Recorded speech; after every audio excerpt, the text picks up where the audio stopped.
Bienvenue au sommet avec Zig Ziglar. Dans cette vidéo, je vous résume le livre Rendez-vous au sommet du philosophe et motivateur chrétien Zig Ziglar.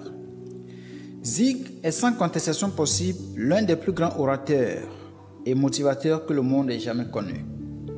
Après avoir connu un franc succès dans la vente, il a ensuite développé ses compétences d'écrivain et d'orateur qui le mènent au sommet dans son domaine.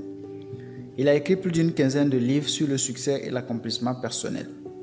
Celui dont je m'apprête à vous livrer le contenu a été vendu en plusieurs millions d'exemplaires à travers le monde entier depuis 1975 et traduit en plusieurs langues. Il a servi et sert encore de manuel dans nombre de sociétés, d'écoles secondaires, d'églises, d'organisations de vente et même d'institutions correctionnelles selon la note de l'éditeur. Pour l'auteur, arriver au sommet consiste en un escalier de 6 marches qu'il faut à tout prix grimper. Je vais résumer de façon succincte chaque marche, de l'opinion de soi au désir, en passant par vos rapports avec les autres, votre attitude, vos objectifs et le travail. Commençons. Bonjour, moi c'est Claude. Je suis un passionné de la lecture. J'ai donc pensé qu'il te serait utile que je résume chaque livre que je lis dans une vidéo d'une quinzaine de minutes que tu pourrais consulter sur YouTube. On dit que la plupart des personnes à succès lisent en moyenne une cinquantaine de livres. Peut-être que toi aussi tu pourrais les emboîter le pas. Pour me soutenir, tu pourrais t'abonner à la chaîne et activer la cloche de notification. Ainsi, tu ne manqueras plus jamais mes publications. Première marche. Votre opinion de vous-même. Imaginez un scénario. Vous vous réveillez le matin. Votre téléphone sonne et c'est une de vos connaissances proches qui vous appelle. Vous vous imaginez peut-être qu'il veut vous demander un prêt d'argent ou une aide quelconque. Vous décrochez quand même votre téléphone et vous l'entendez vous dire « Mon ami, ne t'inquiète pas. Je ne veux pas emprunter de l'argent et je ne demande aucune faveur. Je voulais simplement te dire que tu es à mes yeux la plus charmante personne qui soit. Tu es très important pour moi, pour ta profession et tu fais honneur à notre communauté. Tu me donnes le goût du travail bien fait et tu me rends meilleur. J'aime être en ta présence. Continue de faire ce que tu fais. C'est tout ce que je voulais te dire. À bientôt. » Qui que vous soyez et quelle que soit votre profession, je vous mets au défi que vous penserez meilleur. Vous passerez une meilleure journée et serez meilleur dans votre travail. Vous n'allez pas devenir meilleur parce que vous avez acquis de nouvelles compétences depuis ce coup de fil, non. Mais parce que vous avez acquis une bonne opinion de vous-même. C'est ce que ça fait, avoir une bonne opinion de soi. Si vous avez une mauvaise opinion de vous-même et ne croyez pas que vous méritez de réussir, il vous sera impossible d'atteindre le succès. La mauvaise opinion de soi se manifeste de bien des manières. Ceux qui ont une mauvaise opinion d'eux-mêmes sont souvent trahis par leur nature jalouse et critique. Ils s'offusquent du succès ou même des amis ou conjoints des autres. Vous savez qu'une personne manque confiance en elle par la façon dont elle accueille la critique ou réagit au rire.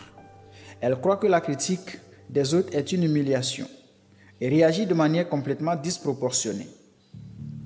La mauvaise opinion de soi se manifeste aussi par le manque de motivation ou, à l'inverse, un excès de motivation ou par la peur, le doute, l'hésitation ou encore l'excès de stress et d'angoisse.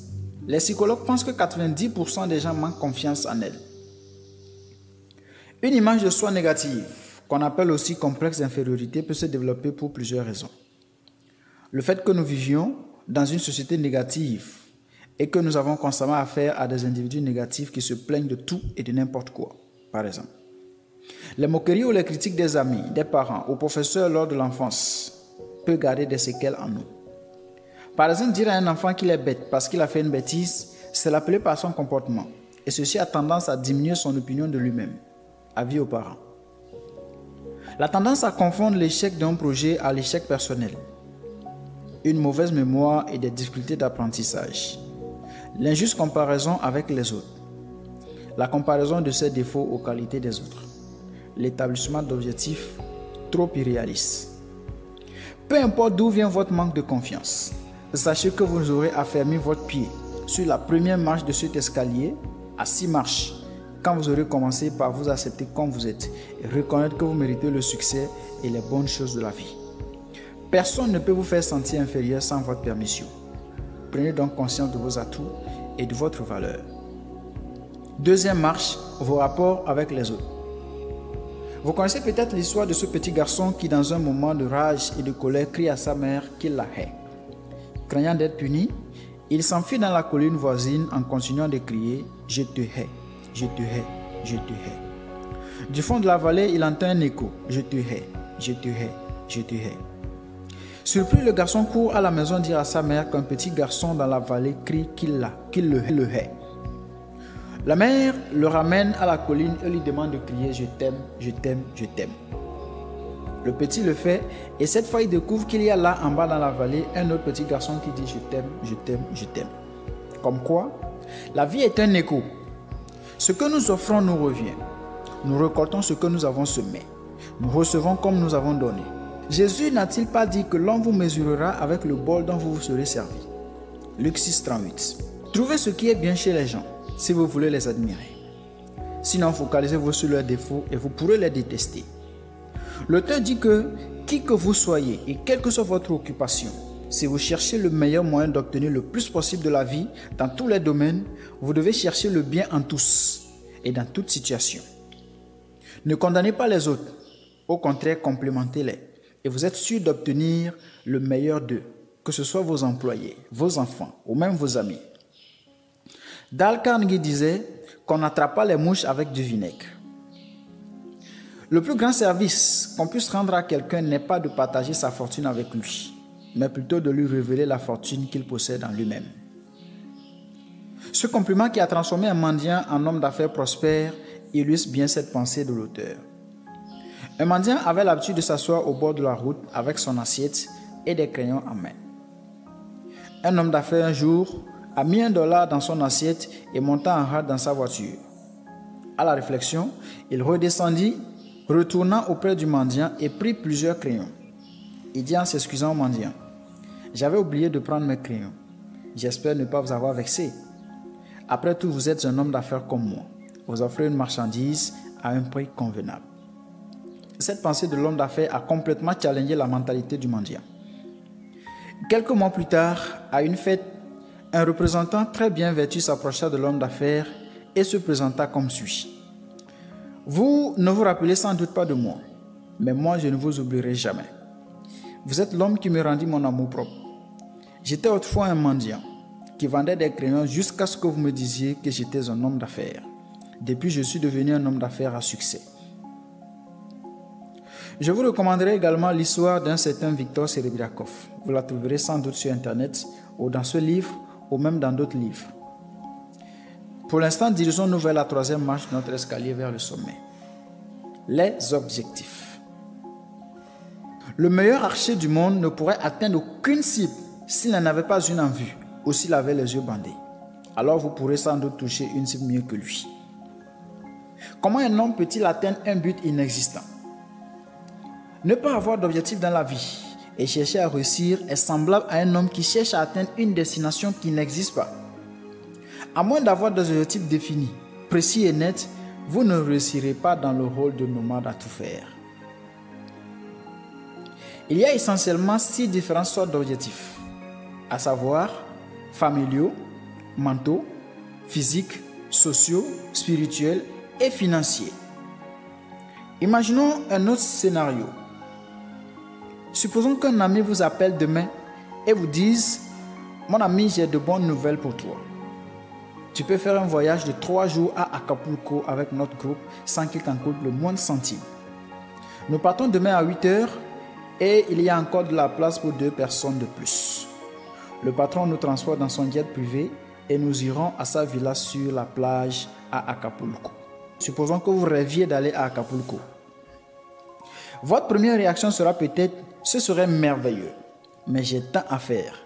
Je ne vois pas comment je pourrais tout faire et me préparer à temps avant de pouvoir aller quelque part. » Vous vous concertez ensuite avec votre femme et vous dites à votre ami que vous le rappellerez pour confirmer ou infirmer éventuellement votre disponibilité. D'abord, vous vous demandez « Que vais-je faire ?» Vous sortez un papier et un stylo et vous faites une liste de tout ce que vous avez à faire. Ensuite, vous établissez les priorités.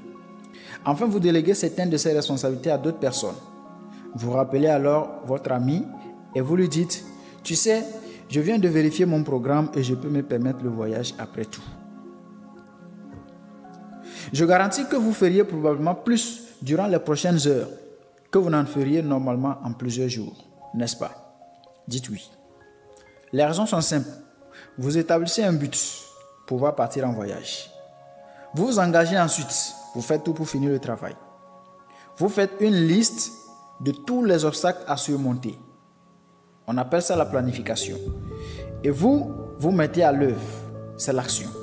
Et finalement, vous atteignez votre objectif. Les experts disent qu'un objectif doit être SMART. Pour Specific, Measurable, Attainable, Relative, Time-bound. Ce qui signifie spécifique, mesurable, atteignable, réaliste et daté pour les anglo-saxons. Si nous examinons méticuleusement ce scénario, nous sommes en mesure de mettre en évidence son caractère SMART. Commençons par spécifique. La spécificité ici, c'est de voyager demain à 8 heures. Est-ce qu'il est mesurable? Ce qu'il faut mesurer, c'est la quantité de travail à finir avant demain 8 heures. Mais est-ce qu'il est réaliste et atteignable? La question c'est, est-ce que le travail peut être fait d'ici demain? La réponse est oui. Est-ce que c'est daté? Oui, c'est demain matin à 8 heures. Donc, c'est SMART. Que dorénavant, tous vos objectifs soient SMART. Quatrième marche, attitude. L'attitude peut se définir comme l'apparence que l'on se donne ou le sentiment que l'on affecte à une situation donnée. Elle va de votre état d'esprit à vos comportements. La personne qui a une bonne attitude est généralement optimiste. Il aspire au bien, au succès et à la réalisation. Le pessimiste est tout le contraire. Il est défaitiste, voire fataliste. Robert Schuller distingue l'optimiste du pessimiste en ces termes. Le pessimiste dit « Je le croirai quand je le verrai ». L'optimiste dit « Je le verrai quand je le croirai ». L'optimiste agit, le pessimiste s'assoit. Un optimiste jette un coup d'œil à un demi-verre d'eau et dit qu'il est à moitié plein. Le pessimiste regarde le même demi-verre d'eau et dit qu'il est à moitié vide. La raison est simple. L'optimiste met l'eau dans le verre. Le pessimiste en retire de l'eau. La personne qui fait de son mieux et qui fournit sa contribution est un optimiste. Il est confiant parce qu'il travaille personnellement à trouver une solution. Soyez positif dès votre réveil. Efforcez-vous de voir le bon côté des choses tout au long de votre journée et il y a de grandes chances que vous passiez une belle journée. Soyez confiant quant à la réussite de votre projet et vous le réaliserez probablement, puisque vous ne ménagerez d'aucun effort pour le réaliser. Ayez la mentalité d'un gagnant. Un adage militaire dit « Quand l'avancée devient dure, seuls les durs avancent ». Soyez généreux. Souvenez-vous que la vie est un écho et que ce que vous donnez vous revient. Soyez discipliné, résilient et déterminé. Car si la décision fixe un but, c'est quand même la détermination qui l'atteint. On dit que le succès est un ensemble de petits détails. L'ensemble des petites choses qui vous définissent font de vous un gagnant ou un perdant. Pour faire simple, votre attitude va déterminer votre altitude. Cinquième marche, le travail. On raconte l'histoire d'un vieux roi qui a rassemblé tous les sages de son royaume et leur a donné l'ordre de consigner toute la sagesse du royaume dans des bouquins. Les sages et scribes sont partis et après de longues périodes de travail sont revenus avec 12 volumes contenant la sagesse des âges. Le roi les complimenta et les fit remarquer que personne ne pourrait avoir le temps de lire 12 volumes vraiment volumineux. Ils sont donc repartis pour condenser les écrits en un seul volume. Le roi les suggéra encore de condenser. Ils ont donc condensé le volume en un seul chapitre, puis un paragraphe et enfin en une seule et toute petite phrase. La phrase disait tout simplement « Il n'y a pas de repas gratuit ». Celui qui planifie sa vie en comptant sur la chance à planifier d'échouer. Celui qui planifie sa vie en comptant sur l'aide des autres va échouer.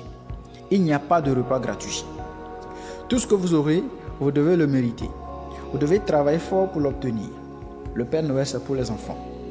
Les hommes d'action, ceux qui saisissent promptement les occasions qui se présentent à eux, sont ceux qui réussissent. Il faut cependant nuancer entre le travail intelligent et la force physique. Ce n'est pas parce que vous coupez des briques du matin au soir que vous réussirez plus qu'un promoteur immobilier par exemple. Le travail sans la sagesse et l'intelligence n'aboutit pas à grand-chose si ce n'est à l'épuisement. Pensez à l'histoire de Pablo et Bruno que j'ai racontée dans une vidéo précédente. 6e marche, le désir. On dit que le célèbre inventeur Thomas Edison a dû répéter son expérience plus de 14 000 fois pour aboutir à l'invention de l'ampoule à incandescence. Que Walt Disney a sillonné jusqu'à 700 banques pour trouver un financement pour son projet Disneyland. La suite de l'histoire, vous la connaissez. S'il est vrai que l'ingrédient essentiel qui définit leur succès est leur témérité et leur persévérance, je crois que le carburant de cette détermination était leur désir d'y arriver. Un bébé est né handicapé par la sclérose en plaques et il a fini par recouvrer tous ses mouvements parce que ses parents n'ont pas arrêté de croire qu'il pouvait un jour marcher et n'ont pas arrêté de chercher la solution, même s'ils ont dû visiter tous les spécialistes du pays. Sans un désir ardent, vous ne trouverez pas la motivation nécessaire pour persévérer. Les psychologues ont dit avec justesse que lorsqu'on est vraiment prêt à obtenir une chose, celle-ci vient toute seule. En conclusion, je dirais que si je devais vraiment résumer toutes les idées pertinentes contenues dans cet ouvrage, cette vidéo durerait probablement plusieurs heures, tellement le livre est dense, mais il est vraiment très dense ce livre. D'habitude, je prends 24 ou 48 heures pour lire un livre, mais celui-ci m'a coûté des semaines. Alors, ceci est donc un résumé très succinct. Je ne saurais donc trop vous encourager à lire le livre. Il est très riche. Zig se décrit comme étant l'entraîneur de puce numéro 1 des États-Unis. Un entraîneur de puce est une personne actionnée de l'intérieur qui essaie d'aider d'autres à en faire autant. J'espère que je serai son numéro 2. En tout cas, merci d'avoir regardé la vidéo jusqu'à la fin.